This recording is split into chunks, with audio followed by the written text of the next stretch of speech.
छत्तीसगढ़ सरकार की पहल पर आयोजित रायपुर साहित्य उत्सव आदि से अनादि तक में साहित्य के विविध रंग देखने को मिल रहे हैं।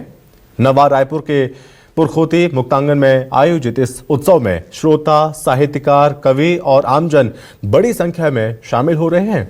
कविता पाठ, कहानी वाचन और साहित्यिक संवाद के जरिए लोग साहित्य से सीधा जुड़ाव महसूस कर रहे हैं। वहीं प्रतिभागियों ने कहा है कि ऐसे आयोजन समाज की चेतना को मजबूत करते हैं, साहित्य को आम जन तक पहुंचाते हैं।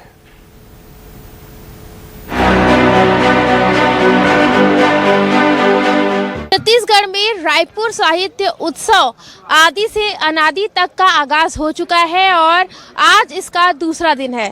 इस वक्त हम अनिरुद्ध नीरव मंडप के बाहर मौजूद है और यहाँ पर आप देखेंगे कि अभी भी परिचर्चा जो है वो चल रही है। परिचर्चा का विषय साहित्य उपनिषद से एआई तक है और इस विषय पर अभी लंबी परिचर्चा चल रही है, जिसमें आप देखेंगे कि काफ़ी लोगों ने भाग भी लिया है।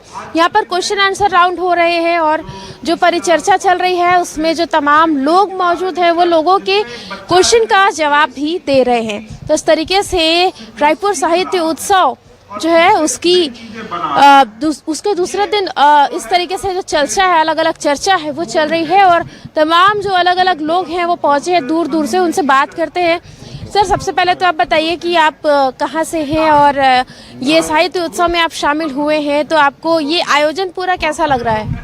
आयोजन मैं सबसे पहले बता दूं अपना परिचय। मैं राजशेखर चौबे, मेरी 4 व्यंग संग्रह हैं मेरे, और कल हम लोगों का एक व्यंग पाठ सुरजीत नवदीप मंडप में हुआ है 4 बजे के करीब। ये छत्तीसगढ़ के व्यंगकार उसमें जमा हुए थे और ये चूँकि अब हम साहित्यकार ही हैं, लेखक ही हैं, तो मैं बता सकता हूँ कि बहुत ही शानदार आयोजन है और इसके लिए पंकज झा जी, शशांक शर्मा जी, इन सबको और तमाम आयोजकों को मैं साधुवाद देता हूँ।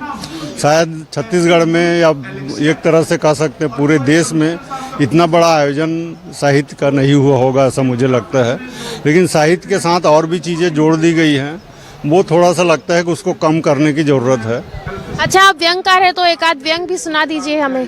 व्यंग अभी अब मैं इसमें तुरंत सुनाने के लिए तो कुछ खास है नहीं, देखता हूँ, मैं याद करता हूँ एक आध। विश्व प्रेस स्वतंत्रता दिवस के दिन एक पत्रकार मेरा मित्र है, उससे मैंने पूछा कि बोले क्या आपका प्रेस स्वतंत्र है?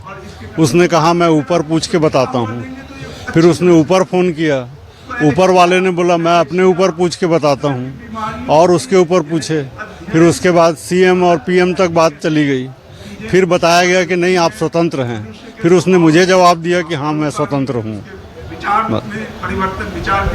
सर, आप इस महोत्सव में शामिल हुए हैं, आज दूसरा दिन है, आप बताइए आपको कैसा लग रहा है और आप कहाँ से आए हैं? मैं रायपुर से ही हूँ और अपने जीवन के आदिकाल से ही रायपुर में हूँ और मेरा नाम डॉक्टर महेंद्र कुमार ठाकुर है और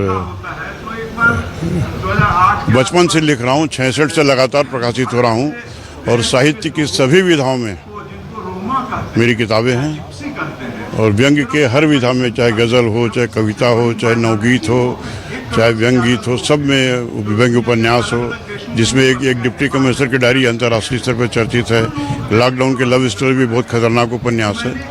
यही सब ईश्वर लिखवाता है, मैं लिख लेता हूँ। तो आप हमें कुछ सुना भी दीजिए। क्या सुनाऊँ, बताइए? जो भी आपकी इच्छा हो, 2 लाइन, 4 लाइन। एक गज़ल की सुनाता हूँ कि पहले थे अधीनस्थ फिर साथी, अब हैं साहब। पहले थे अधीनस्थ फिर साथी, अब हैं साहब।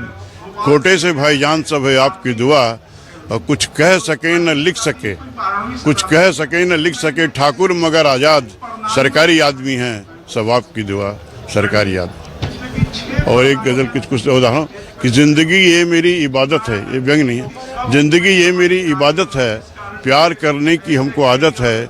ज़िंदगी भीख में नहीं मिलती, ज़िंदगी भीख में नहीं मिलती, कई जन्मों की ये शहादत है।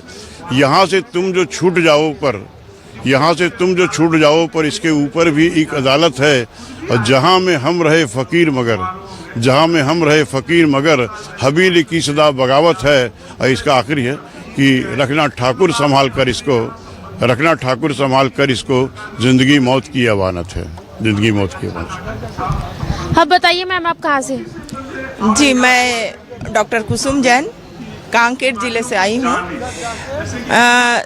मेरे जिला शिक्षा अधिकारी मुझे यहाँ आदेशित किए हैं आने के लिए, तो मैं लिखती हूँ कविता, कहानी, लघु कथा, ये लिखती हूँ। और यहाँ साहित्य उत्सव में आकर मुझे बहुत ही अच्छा लगा, और इतनी बड़ी कार्यक्रम में मैं अभी तक भाग नहीं ली थी, तो अपने आप को गौरवान्वित महसूस कर रही हूँ।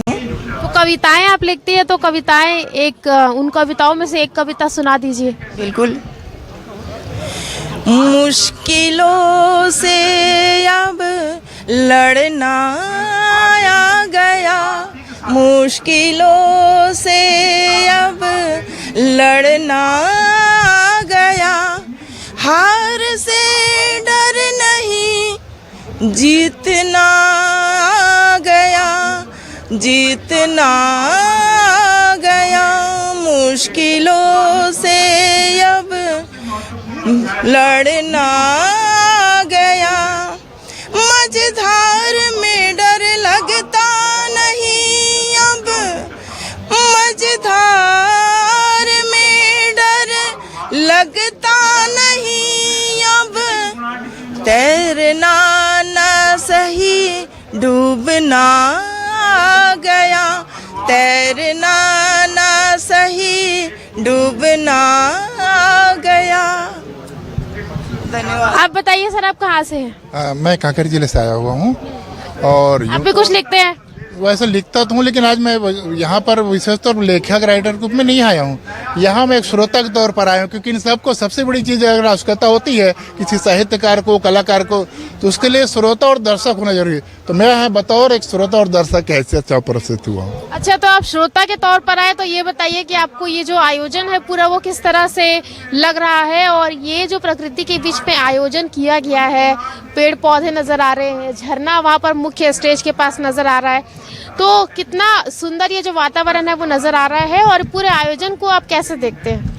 हाँ, निश्चित तौर पर मैं अपने तरफ से कहना चाहूँगा कि ये आयोजन जो है अपने आप में अनूठा आयोजन है।